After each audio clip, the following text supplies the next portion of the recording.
എനിക്കാണെങ്കിലേ ഈ street style fried rice നൂഡിൽസൊക്കെ ഭയങ്കര ഇഷ്ടമാണ്. അപ്പോഴേ ഞാനിന്ന് ഉണ്ടാക്കാൻ പോകുന്നത് ഒരു സ്ട്രീറ്റ് സ്റ്റൈൽ ഗോബി റൈസാണേ. ഇനി നമുക്ക് ഒരു ബൗളിലേക്ക് മുളക് പൊടി, കുരുമുളക്, ഇഞ്ചി, വെളുത്തുള്ളി, സോയാ സോസ്, ഉപ്പ്, മൈദ, അതുപോലെ തന്നെ കോൺഫ്ലവർ ഇതെല്ലാം കുറച്ച് വെള്ളം ഒഴിച്ചിട്ട് ഒന്ന് മിക്സ് ആക്കി എടുക്കാം. ഇനി ഈ ബാറ്ററിനകത്ത് നമുക്ക് വേവിച്ച് വെച്ച് കോളിഫ്ലവർ ഇട്ടിട്ട് ജസ്റ്റ് ഒന്ന് ഫ്രൈ ചെയ്തെടുക്കാം.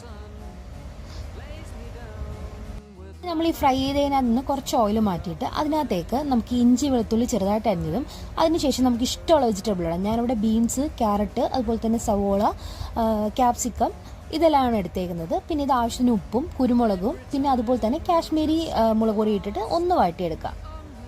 നമുക്ക് ഇതിനകത്തേക്ക് സോയ സോസോട് ചേർത്ത് കൊടുക്കാം. അതിനുശേഷം നമുക്ക് ബീറ്റ് ചെയ്ത് വെച്ചേക്കുന്ന മുട്ടയോട് ചേർത്ത് കൊടുത്തിട്ട് നമുക്ക് ഫ്രൈ ആക്കി വെച്ചേക്കുന്ന ഗോപിയും കൂടെ ചേർത്ത് കൊടുക്കാം. ഇത് നമുക്ക് ബസ്മതി റൈസും കുറച്ച് ടൊമാറ്റോ സോസും ഇട്ട് നന്നായിട്ടൊന്ന് മിക്സ് ആക്കി എടുക്കുക. ഇത് മിക്സിങ്ങിലാണ് കേട്ടോ കാര്യം. ലാസ്റ്റ് നമുക്ക് കുറച്ച് മല്ലിയിലയും കൂടി ചേർത്ത് കൊടുത്താൽ അടിപൊളി ഫ്രൈഡ് റൈസ് റെഡി ആയിട്ട് വരും.